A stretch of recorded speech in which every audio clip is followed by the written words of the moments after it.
The last segment is about competitiveness. We all hear that we're in a global economy now. We hear headlines every day out of China, frequently out of India, about the growing economies of those areas, and we wonder about the future of our nation. So Dr. Paul, first I would ask you a general question about what do you think it will take for Kentucky's companies to be competitive, and then we'd like to come back with a few more specific questions. Well, you know, it's a tough question to say how do we compete with other countries, because other countries, a lot of things have gone overseas in recent years, and I'm not sure I have all of the answers. But I would say some of the answer is that we have to have a competitive tax rate. For example, most people think of Europe as being much more socialized than we are, a bigger government in Europe, and yet Europe has lower corporate taxes often than we do. If the Bush tax cuts expire and Obama is allowed to enact the largest tax increase in our history, you'll find corporate taxes going up to where we're not competitive, and that's a problem. We passed new rules after the Enron disaster called Sarbanes-Oxley. They restricted and changed the way corporations are run in our country such that many big corporations went overseas because of that.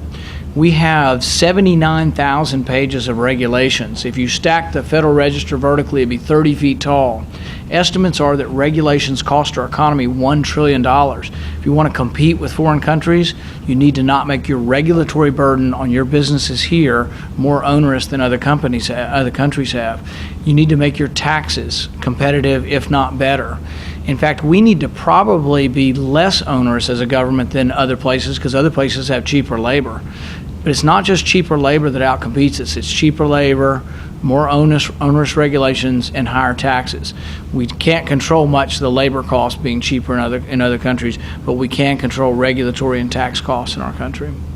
About 2 weeks ago, there were 80 of us from the Kentucky Chamber who went to China and talked with trade experts and people from the Kentucky office that are in Beijing, and some others. We talked to the chief marketing officer of UPS, the chief marketing officer of Alltech, a Kentucky company, and there are about 200 Kentucky companies doing business over there. Some to get manufactured goods from there back over here, and others where we're trying to sell something to the Chinese, which is a huge market, as you know. Do you think it's a good thing for the federal government to promote exporting and trade in general? What are your thoughts on trade? I think it's a good idea for us not to have tariffs that restrict trade. So I'm a big believer in free trade, and I think that is how you grow. For example, like in agriculture, 25% of our agricultural products are exported. So really that's where your growth is. You only grow by exporting more agricultural goods. I think most of us are being fed plenty in America, and we can't really sell more food in America, but we can sell more food to developing nations. And so trade is really the answer for agriculture. It's the same way for a lot of businesses. So I think we need to be open to free trade, and I'm absolutely open to free trade. In a particularly tough situation, for example, we have aluminum mills. You mentioned there's a big one in Russellville. There are a couple in Hancock County that let's say that the Chinese or the Russians were dumping aluminum, subsidized aluminum on the market here. Is there ever a situation in which you think the federal government should impose tariffs to try to level the playing field? Right. For the most part, no, but we do have some of anti-dumping measures, and we do have some that is part of the trade agreements that we have. But for the most part, having punitive tariffs, even if another country is trying to subsidize your product, is not good. But what we should do is, if a company is subsidizing their industry, we shouldn't be subsidizing that country. For example, my brother was in the magnesium business for Dow Chemical. They were outcompeted by a couple of countries that were subsidizing their magnesium plants, but we were also subsidizing those countries. So we need to quit sending foreign aid to countries that are subsidizing their industry and outcompeting us. That's a mistake. We need to quit subsidizing any kind of foreign corporations that are competing with our corporations. One of the areas in which President Obama and the U.S. Chamber of Commerce happen to agree, and they don't always agree on things like health care, but on exporting they do, and President Obama has mentioned that his goal is for the administration to double exports in the next 5 years. Do you think that's a responsible thing for the federal government to attempt to do? What would be your attitude on that? Well, if it means federal government trying to get obstacles out of the way of trade, yes, and I think exports are important for a country. Ultimately, you export things by making good products and making deals around the world, and you want the government to facilitate law and order and international boundaries and create a predictable working environment for trade. And in that sense, government does have that. I mean, one of the reasons why we've done so well in this country is we've had a rule. We have had a law and order. There's predictability, and that's what you need. The other thing that I think business wants is predictability for the future.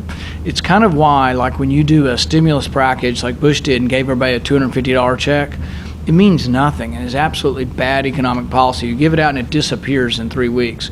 But whereas if you change tax rates over a long period of time, the Bush tax cuts are having an impact and have helped the economy over a long period of time. But business wants to know that predictability. There's a great deal of uncertainty out there right now because business is worried that all of a sudden all these tax cuts could go away, and that which would essentially be a huge tax increase.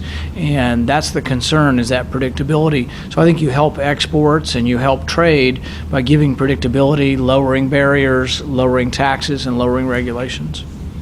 20 years ago, Toyota came into Kentucky, and there was a lot of social concern at that time in our culture about the Japanese coming in and owning everything. I remember that was on the tips of a lot of people's tongue. Toyota's turned out to be a wonderful thing for our state and brought many, many jobs here. Now you have Middle Eastern sovereign funds coming in and putting billions into a Las Vegas development, and people in Abu Dhabi attempted to do a project, Saudi Arabia attempted to do a project to own a port in New York. Are there cases in which you think foreign money is not appropriate in our culture?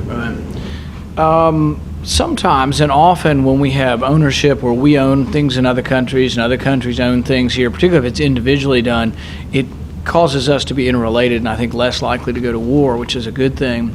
There are occasionally times it concerns me a little bit about a Middle Eastern country owning a port, because I think that ports are access and potential danger sites to be attacked through a port. So it did concern me, and I had the same concern many Americans had about a Middle Eastern country owning one of our ports.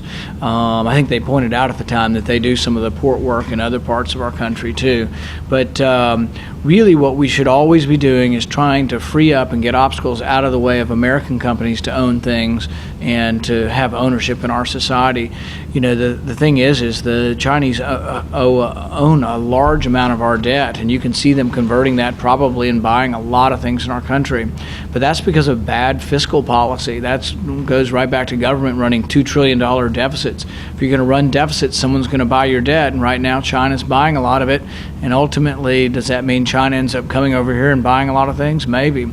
It doesn't seem particularly seemly if it's governments owning things. Private individuals doesn't bother me so much, but I don't necessarily like governments owning things, particularly if they're sensitive to national security. One last question about competitiveness. There's an issue that's galvanized the business community more than probably any issue I've seen in a generation, and that has to do with the Employee Free Choice Act, which makes it easier for labor unions to organize employers of basically all sizes. The business community and our chamber has opposed that and said that would completely shift the playing field. What are your thoughts on the Employee Free Choice Act as it was proposed? I'm absolutely opposed to it. It gets rid of the secret ballot and brings in binding arbitration in different areas, and I think it would not be good for us. Is there a time, or was there a time, or is there still some usefulness to people organizing to have more potential clout in negotiations? Absolutely. But should we make it such that unions force their way on business? I think that's a mistake. The card check bill, I think, would really be a disaster for us at this point in time, and I will be a loud voice in opposition to it. Thank you, Dr. Paul, for being with us today and helping us cover these subjects. Thank you.